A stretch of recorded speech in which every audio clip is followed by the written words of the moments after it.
କିଛି ନୂଆ ଶିଖିବା, କିଛି ନୂଆ ଜାଣିବା, କିନ୍ତୁ ବୁଝିବା, ପଢିବା ଏବଂ ପ୍ରୟୋଗ କରିବା, ସେଇଟା ହେଉଛି ଓଡ଼ିଆ ପାଠଶାଳାର ପ୍ରଚେଷ୍ଟା।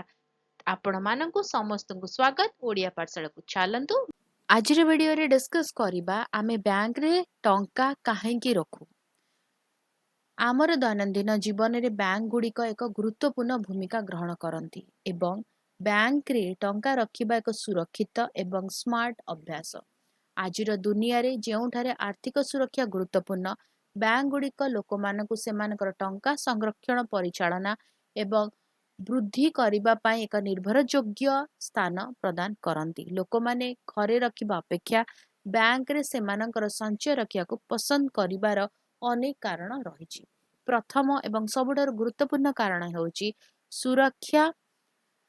ଚୋରି, ଅଗ୍ନିକାଣ୍ଡ କିମ୍ବା ଦୁର୍ଘଟଣା ଯୋଗୁଁ ଘରେ ରଖାଯାଇଥିବା ଟଙ୍କା ହଜିପାରେ। ବ୍ୟାଙ୍କ ଗୁଡ଼ିକ ଦୃଢ଼ ସୁରକ୍ଷା ବ୍ୟବସ୍ଥା ବ୍ୟବହାର କରି ଆମର ଟଙ୍କାକୁ ସୁରକ୍ଷା ଦିଅନ୍ତି, ଯାହା ସେମାନଙ୍କୁ ଘରେ ନଗଦ ସଂରକ୍ଷଣ କରିବା ଅପେକ୍ଷା ବହୁତ ସୁରକ୍ଷିତ କରିଥାଏ। ଅନ୍ୟ ଏକ ଗୁରୁତ୍ୱପୂର୍ଣ୍ଣ ଲାଭ ହେଉଛି ଯେ ବ୍ୟାଙ୍କ ଗୁଡ଼ିକ ସୁଧ ପ୍ରଦାନ କରନ୍ତି। ଯେତେବେଳେ ଆମେ ସଞ୍ଚୟ ଆକାଉଣ୍ଟ କିମ୍ବା ସ୍ଥାୟୀ ଜମାରେ ଟଙ୍କା ଜମା କରୁ, ବ୍ୟାଙ୍କ ଆମକୁ ସୁଧ ନାମକ ଅତିରିକ୍ତ ଟଙ୍କା ପ୍ରଦାନ କରେ। ଏହା ସମୟ ସହିତ ଆମର ସଞ୍ଚୟକୁ କୌଣସି ପ୍ରୟାସ ବିନା ବୃଦ୍ଧି କରିବାରେ ସାହାଯ୍ୟ କରେ। ବ୍ୟାଙ୍କ ଗୁଡ଼ିକ ମଧ୍ୟ ସୁବିଧା ପ୍ରଦାନ କରନ୍ତି, ଯେପରିକି ATM, debit card, online banking ଏବଂ ମୋବାଇଲ ଆପ୍ ଭଳି ସୁବିଧା ସହିତ ଆମେ ଯେତେବେଳେ ଆବଶ୍ୟକ ହୁଏ ସେତେବେଳେ ସହଜରେ ଟଙ୍କା ଉଠାଇ ପାରିବା କିମ୍ବା ସ୍ଥାନାନ୍ତର କରିପାରିବୁ। ଏହା ଦୈନନ୍ଦିନ ଖର୍ଚ୍ଚ ଏବଂ ଦେୟ ପରିଚାଳନାକୁ ସରଳ ଏବଂ ଶୀଘ୍ର କରିଥାଏ।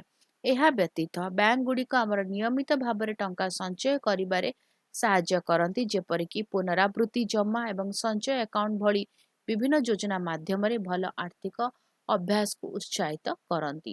ଜରୁରୀକାଳୀନ ପରିସ୍ଥିତିରେ ବ୍ୟାଙ୍କ ଗୁଡ଼ିକ ମଧ୍ୟ ଏକ ଗୁରୁତ୍ୱପୂର୍ଣ୍ଣ ଭୂମିକା ଗ୍ରହଣ କରନ୍ତି। ଯଦି କାହାକୁ ହଠାତ୍ ଚିକିତ୍ସା, ଶିକ୍ଷା କିମ୍ବା କୌଣସି ଜରୁରୀ ପରିସ୍ଥିତି ପାଇଁ ଟଙ୍କାର ଆବଶ୍ୟକତା ପଡ଼ିଥାଏ, ତେବେ ବ୍ୟାଙ୍କରେ ରଖାଯାଇଥିବା ପାଣ୍ଠି ସହଜରେ ଉପଲବ୍ଧ ହୁଏ।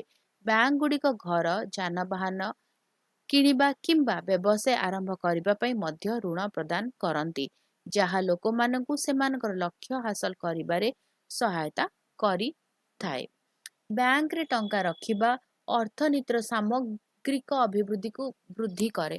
ବ୍ୟାଙ୍କ ଗୁଡ଼ିକ ଜମା ହୋଇଥିବା ଟଙ୍କାକୁ ଅନ୍ୟମାନଙ୍କୁ ଋଣ ପ୍ରଦାନ କରିବା ପାଇଁ ବ୍ୟବହାର କରନ୍ତି, ବ୍ୟବସାୟ ବୃଦ୍ଧି କରିବାରେ ଏବଂ ନିଯୁକ୍ତି ସୃଷ୍ଟି କରିବାରେ ସାହାଯ୍ୟ କରନ୍ତି। ଆମେ ସୁରକ୍ଷା, ସୁବିଧା, ଆର୍ଥିକ ଅଭିବୃଦ୍ଧି ଏବଂ ଭବିଷ୍ୟତର ସୁରକ୍ଷା ପାଇଁ ବ୍ୟାଙ୍କରେ ଟଙ୍କା ରଖୁ। ଏହା ଏକ ବୁଦ୍ଧିମାନ ଅଭ୍ୟାସ ଯାହା ବ୍ୟକ୍ତି ଏବଂ ସମାଜ ଉଭୟକୁ ଲାଭ ପହଞ୍ଚାଏ। ଭିଡ଼ିଓଟି କେମିତି ଲାଗିଲା ମୋତେ କମେଣ୍ଟ କରିକି ଜଣାଇବ। ଯଦି କିଛି କ୍ୱେଶ୍ଚିନ୍ସ ଅଛି, ଡାଉଟ୍ ଅଛି, କମେଣ୍ଟରେ ଲେଖିଦେବା, ଆନ୍ସର କରିବା। ଆଉ ଯଦି ଭଲ ଲାଗିଲା ତ ଜାଣିଛ ଭିଡ଼ିଓ ଟିକେ ଲାଇକ୍ କରିଦେବ, ଭିଡ଼ିଓକୁ ସେୟାର କର, ଚ୍ୟାନେଲକୁ ସବସ୍କ୍ରାଇବ କରି ବେଲ୍ ଆଇକନ୍ ପ୍ରେସ୍ କରି ଅଲ୍ ନୋଟିଫିକେସନକୁ ଅନ୍ ରଖିଥାଅ।